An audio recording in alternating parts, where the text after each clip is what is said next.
യേശുവേ സ്തോത്രം. യേശുവേ നന്ദി. അമ്മ പ്രത്യക്ഷപ്പെട്ട ജീവനോടെ പ്രത്യക്ഷപ്പെട്ട ആൾക്കാരിൽ രണ്ടാമത് ഒരിക്കൽ കൂടി സാക്ഷ്യം പറയാൻ വലിയൊരു ഭാഗ്യം തന്ന ഈശോയ്ക്കും അമ്മയ്ക്കും കോടാനുകോടി നന്ദി പറയുന്നു. എൻ്റെ പേര് ഷൈബി. ഞാൻ 2019 മാർച്ച് 31 ഉടമ്പടി എടുത്തതാണ്. ഇത് എൻ്റെ ഹസ്ബൻഡ് സാജു. ഞാൻ 2019 മാർച്ച് 31 ഉടമ്പടി എടുത്തത്. അത് ഞാൻ എൻ്റെ ജീവിത പങ്കാളിക്ക് വേണ്ടിയിട്ട് ആദ്യമായി സാക്ഷ്യം പറഞ്ഞു. എൻ്റെ ജീവിത പങ്കാളിക്ക് പ്രഷർ വന്ന് സ്ട്രോക്ക് വന്ന് ഞരമ്പ് പൊട്ടി കിട്ടില്ല എന്ന് പറഞ്ഞ അവസ്ഥയിൽ ദൈവം വലിയൊരു അത്ഭുതം തന്ന് എൻ്റെ ജീവിത പങ്കാളിയെ തന്നു. അന്ന് ഡോക്ടർ പറഞ്ഞത് ഇതൊരു വലിയ മിറാക്കിളാണ്, ഇത് സംഭവിച്ചെങ്കിൽ ഇത് നിങ്ങൾക്ക് ദൈവത്തിൻ്റെ ഇടപെടൽ കൊണ്ട് മാത്രമാണ് ഇത് സാധിച്ചത്. അപ്പോൾ എൻ്റെ ജീവിത പങ്കാളി ഡോക്ടർ നമ്മൾ നേർച്ച നേർന്നു. ഞാൻ തന്നെ ഉടമ്പടി എടുത്ത് അമ്മ അപ്രത്യക്ഷപ്പെട്ട ഈ അൾത്താരിൽ കയറി എനിക്കും സാക്ഷ്യം പറയണമെന്ന് പറഞ്ഞ് ജീവിത പങ്കാളിക്ക് വലിയൊരു ആഗ്രഹമായിരുന്നു. എൻ്റെ ജീവിത പങ്കാളിക്ക് കിട്ടിയ അനുഭവങ്ങളെല്ലാം ജീവിത പങ്കാളി തന്നെ പറയും. ഇങ്ങനെ 2019 എനിക്ക് ഒരു സ്ട്രോക്ക് ഉണ്ടാവുകയും അതിനനുബന്ധിച്ച് ഞങ്ങൾ ഇവിടെ ഹോസ്പിറ്റലിൽ പോവുകയും അവിടെ ചെന്നപ്പോൾ ഡോക്ടർ പറഞ്ഞു, എനിക്ക് നോക്കിയിട്ട് ഡോക്ടർ പറഞ്ഞു എനിക്കൊന്നും ചെയ്യാനില്ല, അതുകൊണ്ട് എനിക്കൊന്നും ചെയ്യാനില്ല. അപ്പോൾ ഇവൾ പറഞ്ഞു ഞങ്ങൾ ഉടമ്പടി എടുത്തവരാ, ഉടമ്പടിയിലാണ് എന്ന് പറഞ്ഞു. എന്ത് തന്നെയായാലും എനിക്കൊന്നും പറയാനില്ല എന്ന് ഡോക്ടർ തീർത്തും പറഞ്ഞു. അങ്ങനെ ആ ഒരു അവസ്ഥയിൽ അങ്ങനെ ഇവിടെ എനിക്ക് ചെറിയ തൈലം അടച്ച് തന്നു, ഞാൻ ഓർക്കുന്നില്ല, അവിടെ തന്നു. അത് ഇങ്ങനെ നോയുന്നമാരെ കണ്ടു. നിങ്ങൾ ഉടമ്പടി എടുത്തത് എങ്ങനെയാണെങ്കിലും എനിക്കൊന്നും പറയാനില്ല എന്ന് പറഞ്ഞു. എന്നിട്ട് പറഞ്ഞു നിങ്ങൾ ഏതായാലും അങ്ങനെയൊക്കെ തന്നു, അത് സാധിച്ചു. പിന്നെ ഞങ്ങൾ അവിടെ നിന്ന് ഡോക്ടർ പറഞ്ഞു നിങ്ങൾ എന്തെങ്കിലും ഒക്കെ ചെയ്ത് ഒരാഴ്ച അങ്ങനെ 6 ദിവസത്തോളം ഇങ്ങനെ ഇവിടെ ഈ ICUവിൽ കിടന്നു, ഒന്നും സംഭവിക്കാനില്ല. അവിടെ നിന്ന് പയ്യനെ ഇറക്കി അതിൻ്റെ പിറ്റേ ദിവസം ഡോക്ടർ വന്നപ്പോൾ ചോദിച്ചു എങ്ങനെയുണ്ട് എന്ന് ചോദിച്ചു. ചേട്ടായി ഇങ്ങനെ രാത്രി എഴുന്നേറ്റ് നിന്നു, അമ്മയുടെ വലിയ അനുഗ്രഹത്താൽ എഴുന്നേറ്റ് നിന്നു. ഒരു ഭയങ്കര മിറകൾ. എന്നിട്ട് ഡോക്ടർ പറഞ്ഞു ഇവിടെ നീ സ്വപ്നം കണ്ടതായിരിക്കുമോ എന്ന് ചോദിച്ചു ഡോക്ടറോട്. ഞാൻ സ്വപ്നം കണ്ടതല്ല, ഈ ചേട്ടായിങ്ങനെ എഴുന്നേറ്റ് മറ്റെല്ലാവരും കൂടെയാണ് പിടിച്ച് കിടത്തിയത് എന്ന് പറഞ്ഞു.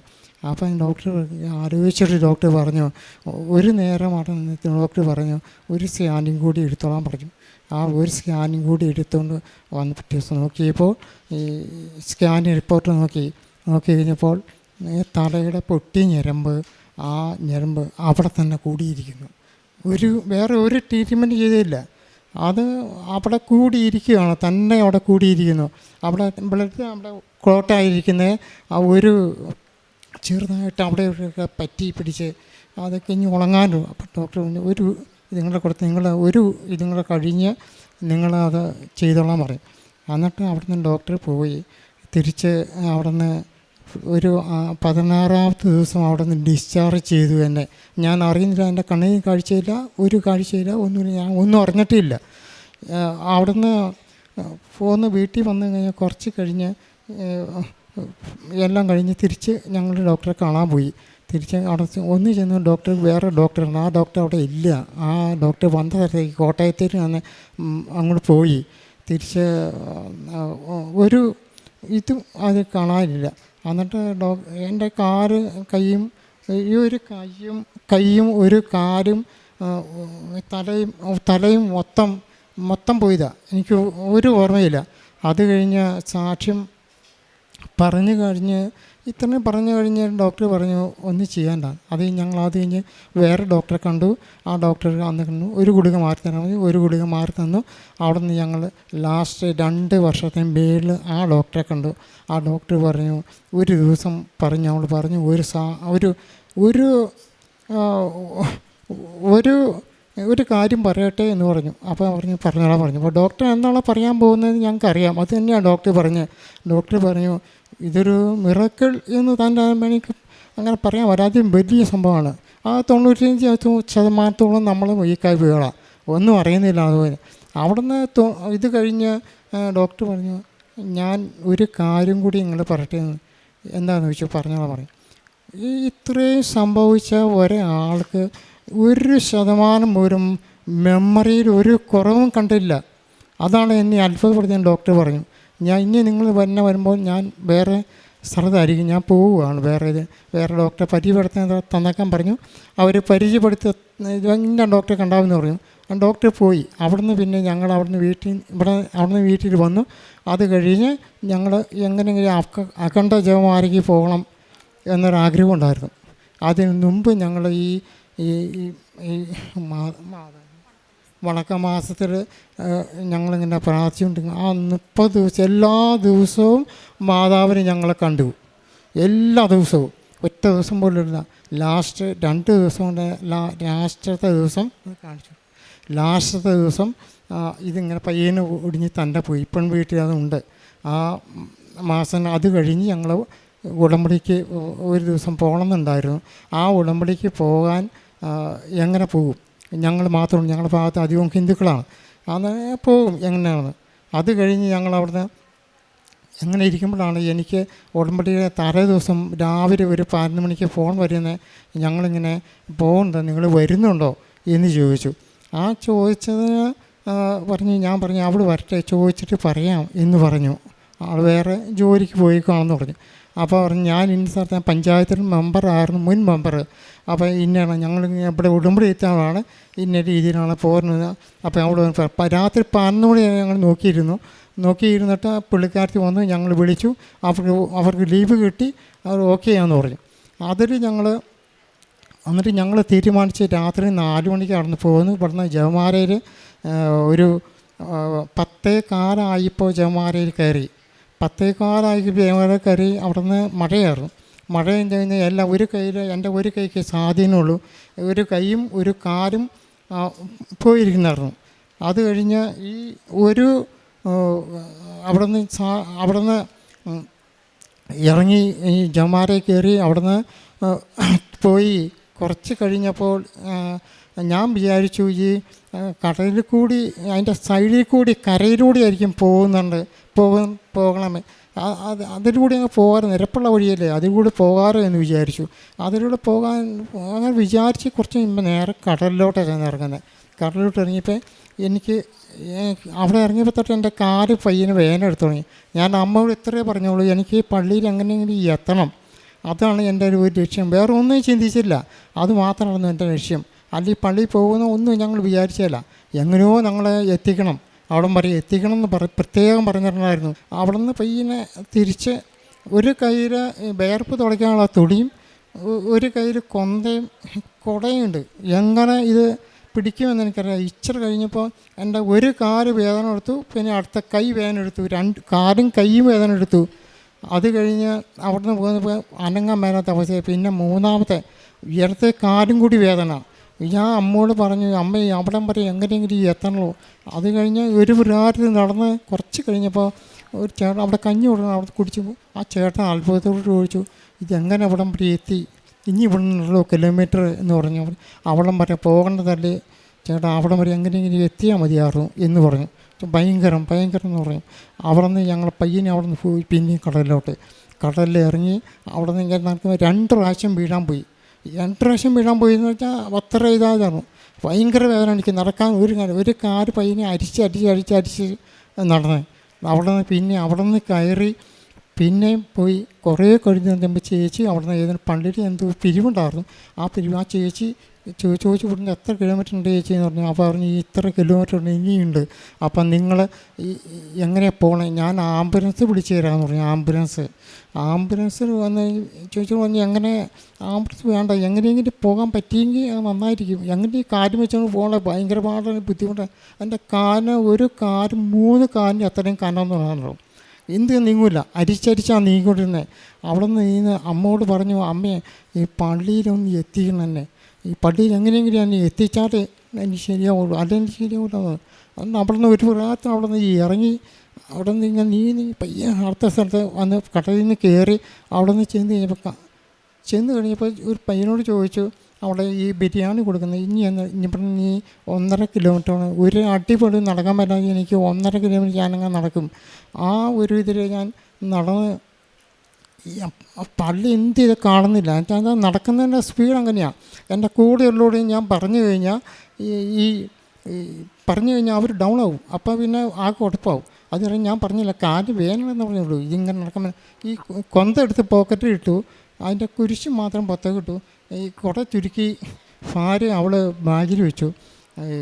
ഒരു കയ്യിലിങ്ങനെ ഈ പേർവ് തുറക്കാത്തതുകൊണ്ട് എൻ്റെ കണ്ണൊക്കെ നീറിട്ട് എനിക്ക് കണ്ട് നോക്കാൻ പറ്റില്ല. ഒത്തിരി തുടച്ചു, ഭയങ്കരമായിട്ട് തുടച്ചു. അവിടെ നിന്ന് നേരെ പയ്യനെ പോയി നടന്ന് കുറേ ദൂരം ചെന്ന് കഴിഞ്ഞാൽ പയ്യനെ പള്ളി കണ്ടപ്പോൾ എനിക്ക് ആസ്വദിച്ചു. അവിടെ വെച്ച് തന്നെ അമ്മ തൊട്ടു. അമ്മ പയ്യനെ എന്നെ ഇങ്ങനെ പയ്യനെ പിടിച്ച് അവിടെ ഇങ്ങനെ കയറ്റുന്നുണ്ട്.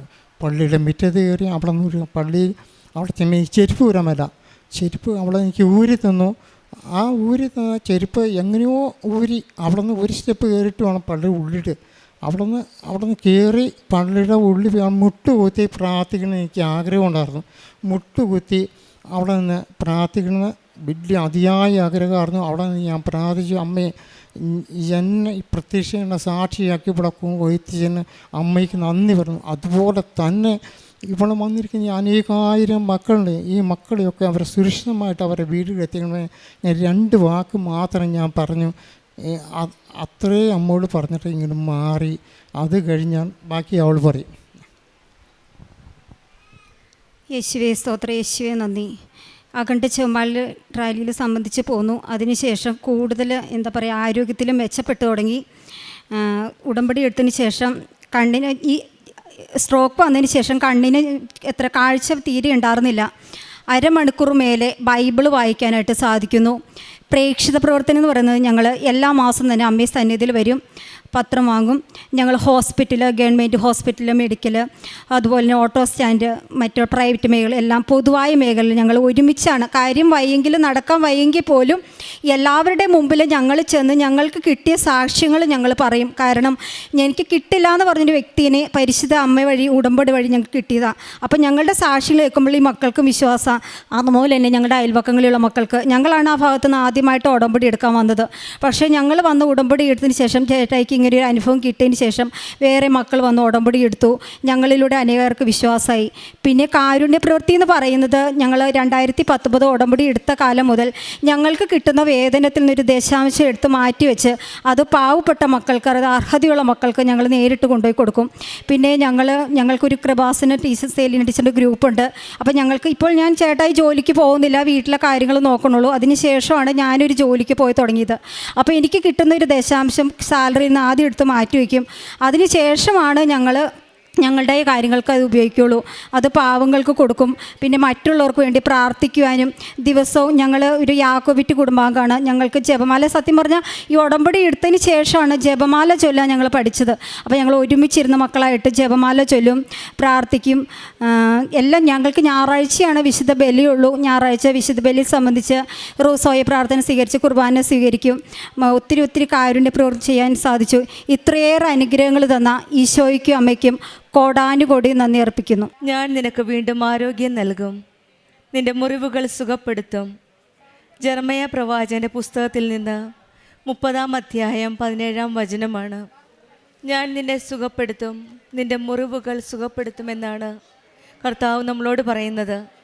ശാരീരിക സൗഖ്യങ്ങൾ മാത്രമല്ല, നമ്മുടെ ഉള്ളിലുള്ള എല്ലാ വേദനകളും, എല്ലാ കണ്ണീരും അറിയുന്ന ഒരു ദൈവമാണ് നമ്മുടെ കൂടെയുള്ളത്. ആരെല്ലാം മറന്നാലും അവഗണിച്ചാലും സയൻറ്റിഫിക്കലി നമ്മൾ ഫിറ്റല്ല എന്ന് പറയുമ്പോഴും ഡോക്ടേഴ്സിനും മരുന്നുകൾക്കും ഇനി ഒന്നും ചെയ്യുന്നില്ല എന്ന് പറയുമ്പോഴും നമ്മുടെ കൂടെ നിന്ന് നമ്മെ സൗഖ്യപ്പെടുത്തുന്ന ഒരു സൗഖ്യദായകനാണ് നമ്മുടെ ദൈവം. നമ്മുടെ കണ്ണുനീർ തുടച്ചു നീക്കുന്ന ഒരമ്മയാണ് ഉടമ്പടി ജീവിതത്തിൽ നമ്മുടെ കൂടെ നിൽക്കുന്നത്. ഈ മക്കളുടെ ജീവിതത്തിലും അതുതന്നെയാണ് അവർ സാക്ഷ്യപ്പെടുത്തിയത്. സാജു എന്ന സഹോദരൻ്റെ ഒരു വലിയൊരു പ്രത്യക്ഷീകരണത്തിൻ്റെ സാക്ഷ്യമാണ് നമ്മളിപ്പോൾ കേട്ടത്. ദൈവത്തിൻ്റെ കരുണയും സൗഖ്യപ്പെടുത്തലുമാണ് ഈ സാക്ഷ്യത്തിൻ്റെ ഏറ്റവും പ്രാധാന്യം. ദുഃഖങ്ങളിലും നിരാശകളിലും നഷ്ടങ്ങളിലും പ്രശ്നങ്ങളിലും നമ്മളായിരിക്കുമ്പോൾ ഉടമ്പടി മക്കൾക്ക് അതൊന്നും പേടിക്കേണ്ട കാര്യമില്ല. ഓർമ്മയില്ലാതെ ഞരമ്പ് പൊട്ടിയ, ഒരു സൈഡിൽ തളർന്ന് കാഴ്ചയില്ലാത്ത ഒരു വ്യക്തിയായിരുന്നു സജി എന്ന സഹോദരൻ. സ്ട്രോക്ക് വന്നപ്പോൾ ഡോക്ടേഴ്സ് എല്ലാ പ്രതീക്ഷകളും വിട്ടുകളഞ്ഞു. പിന്നീട് ഈ മകൾ പറഞ്ഞ ഒരു കാര്യമുണ്ട്, ഡോക്ടർ ഞങ്ങൾ ഉടമ്പടിയിലാണ്. ആ ഒരു കാര്യം മാത്രമാണ് ഡോക്ടറിനോട് പറഞ്ഞത്, ഞങ്ങൾ ഉടമ്പടിയിലാണ്. പിന്നീട് നമ്മൾ കേട്ട ഈ സഹോദരൻ നമ്മളോട് പറഞ്ഞ കാര്യങ്ങളെല്ലാം, ഈ അവസ്ഥയിലായിരുന്ന ഈ സഹോദരനെയാണ് സഞ്ചാരി മാതാവ് അമ്മയെ ആശുപത്രിയിൽ ചെന്ന് എല്ലാ കാര്യങ്ങളിലും ഈ മകൻ്റെ കൂടെ നിൽക്കുകയായിരുന്നു. പെട്ടെന്നായിരുന്നു ആ സ്ട്രോക്ക് വന്നയാൾ. പെട്ടെന്ന് എഴുന്നേറ്റ് നിന്നപ്പോൾ ഡോക്ടർ തന്നെ അതിശയിച്ചു. ഡോക്ടർ പറഞ്ഞു എന്തോ വല്ല സ്വപ്നം കണ്ടായിരിക്കുമെന്ന്. പിന്നീട് പിറ്റേ ദിവസം സ്കാൻ ചെയ്തപ്പോഴാണ് മനസ്സിലായത് ആ തലയിൽ പൊട്ടിയ ഞരമ്പ് രണ്ടും യോജിച്ചിരിക്കുന്നു. പിന്നെ ഫിസിക്കലായിട്ട് ഒത്തിരി വലിയ ഇമ്പ്രൂവ്മെൻ്റാണ്. അത് അത്ഭുതങ്ങൾ, ഇത് വെറും അത്ഭുതമല്ല, അത്ഭുതത്തെക്കാൾ അത്ഭുതമാണെന്നാണ് ഒരു ക്രൈസ്തവനല്ലാത്ത ഒരു ഡോക്ടറിൻ്റെ ഒരു സ്റ്റേറ്റ്മെൻറ്റ്. അപ്പോൾ അങ്ങനെ പറഞ്ഞപ്പോൾ തന്നെ ഇവർക്ക് മനസ്സിലായി, ഈ മകൾ വിശ്വസിച്ച ഉടമ്പടി ഈശോ, ഉടമ്പടി മാതാവ് ആശുപത്രിയിൽ ചെന്ന് ഈ മകനെ സുഖപ്പെടുത്തിയെന്ന് ഈ മകൾ പൂർണ്ണമായിട്ട് വിശ്വസിച്ചു. പിന്നീട് ഈ മകന് ഓർമ്മശക്തി ലഭിച്ചപ്പോൾ ഡോക്ടർ വീണ്ടും അതിശയിച്ചു. ഇത്രയും വലിയ സ്ട്രോക്ക് വന്ന ഒരു വ്യക്തിക്ക്, കാഴ്ച പോയ ഒരു വ്യക്തിക്ക് എങ്ങനെ ഓർമ്മശക്തി ലഭിക്കും? അത് നമ്മൾക്കിപ്പോൾ മനസ്സിലായി കാണും. ആ സാക്ഷ്യത്തിൽ നിന്ന് ഓരോ കാര്യങ്ങൾ വ്യക്തമായിട്ട് ക്ലിയറായിട്ട്, ഒരു സൈഡ് മുഴുവൻ സ്ട്രോക്കായി വന്ന് ഒന്നും ഇല്ല, ബാക്കിയില്ല എന്ന് പറഞ്ഞ് 90% ഗിവപ്പ് ചെയ്ത ഒരു വ്യക്തി നമ്മളോട് ഷെയർ ചെയ്തപ്പോൾ ഓർമ്മശക്തിയെപ്പറ്റി ഡോക്ടർ പറഞ്ഞു ഇതൊരു വലിയൊരു അത്ഭുതമാണെന്ന്. ഈ അത്ഭുതങ്ങളൊക്കെ നമ്മൾ കേൾക്കുമ്പോൾ വിശ്വാസമുള്ളവർക്ക് എല്ലാം ചെയ്തു കൊടുക്കുന്ന ഒരു ദൈവമാണ് നമ്മുടെ കൂടെയുള്ളത്. കർത്താവായ ദൈവം പറയുന്നത്, നിൻ്റെ വലത് കൈ പിടിച്ചിരിക്കുന്ന ഞാനാണ് പറയുന്നത്, ഭയപ്പെടേണ്ട, ഞാൻ നിൻ്റെ കൂടെയുണ്ടെന്നാണ് യെശയ്യാ പ്രവാചകൻ്റെ പുസ്തകത്തിൽ 41-ാം അധ്യായത്തിൽ പറയുന്നത്. അതുപോലെ തന്നെയാണ് ഉടമ്പടി മക്കൾക്കൊന്നും ഭയപ്പെടേണ്ട ആവശ്യമില്ല. ഏതവസ്ഥയിലാണേലും നമ്മുടെ കരം പിടിച്ച് മുന്നോട്ട് നയിക്കാനും നമ്മളെ ഈശോയിലേക്ക് കൊണ്ടുപോകാനായിട്ട് നമ്മുടെ പരിശുദ്ധ അമ്മ, കൃപാസനം അമ്മ നമ്മുടെ കൂടെയുണ്ട്. ഡോക്ടർ പറഞ്ഞ പോലെ മിറക്കിളിനപ്പുറമുള്ളൊരു മിറക്കിളാണിത്. ജീവിതത്തിൽ നമ്മൾ എത്രയൊക്കെ ബുദ്ധിമുട്ടുകൾ, വേദനകളിലൂടെ കടന്നു പോവുകയാണെങ്കിലും ഉടമ്പടിയിലാണെങ്കിൽ നമ്മുടെ ഈശോയും അമ്മയും നമ്മുടെ കൂടെ നിന്ന് നമ്മുടെ കൈ പിടിച്ച് മുന്നോട്ട് നടത്തുമെന്നുള്ള ഒരു വലിയ പ്രത്യക്ഷീകരണത്തിൻ്റെ സാക്ഷിയാണ്.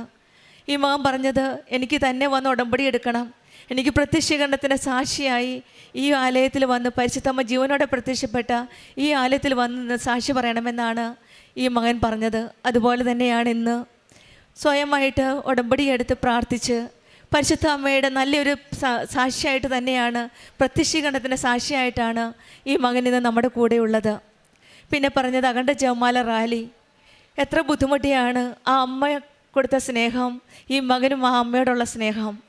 ഈശോയും അമ്മയോടും കൊടുത്ത ആ സൗഖ്യത്തിന്, രോഗസൗഖ്യത്തിന് ആ മകൻ അന്ന് അഖണ്ഡ ജപമാല റാലിക്ക്, ഇത്രയും സ്ട്രോക്ക് കഴിഞ്ഞ ഒരു വ്യക്തി അത്രയും ദൂരം നടന്നത് ഒരു കാര്യം മനസ്സിൽ വെച്ചുകൊണ്ട് മാത്രമാണ്, അമ്മയെ എനിക്ക് ആ പള്ളിയുടെ പടിയിലെത്തിക്കണമെന്നാണ്. കൊന്തയും കാശുരൂപവും എല്ലാം ഉണ്ടായിരുന്നിട്ടും ഈ മകൻ ഭക്തിയോടെ വിശ്വാസത്തോടെ പ്രാർത്ഥിച്ചാണ് അഖണ്ഡ ജപമാല റാലിയിൽ പങ്കെടുത്തത്. ഇതാണ് ഈ മകൻ്റെ സ്നേഹം ഈശോയുടെ അമ്മയോടും ഉള്ളത്. നമുക്കും ഏതവസ്ഥയിലായാലും ഈശോയുടെ അമ്മയോടും ചേർന്ന് നിന്ന് ഉടമ്പടി ജീവിതം മുന്നോട്ട് നയിക്കാം. ഈശോയും അമ്മയും നമ്മളെയും അനുഗ്രഹിക്കട്ടെ എന്ന് നമുക്ക് പ്രാർത്ഥിക്കാം. വിശ്വസ്തയോടെ, വിശ്വാസത്തോടെ, ഭക്തിയോടെ ഉടമ്പടി ജീവിതം നമുക്ക് മുന്നോട്ട് നയിക്കാം.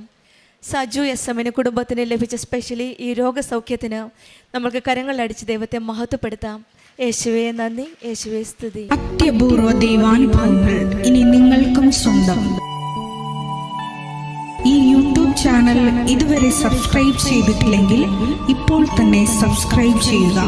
ഈ വീഡിയോ ഇപ്പോൾ തന്നെ നിങ്ങളുടെ സുഹൃത്തുക്കൾക്ക് ഷെയർ ചെയ്തുകൊണ്ട് കർത്താവിൻ്റെ പ്രേക്ഷിതരാകുക.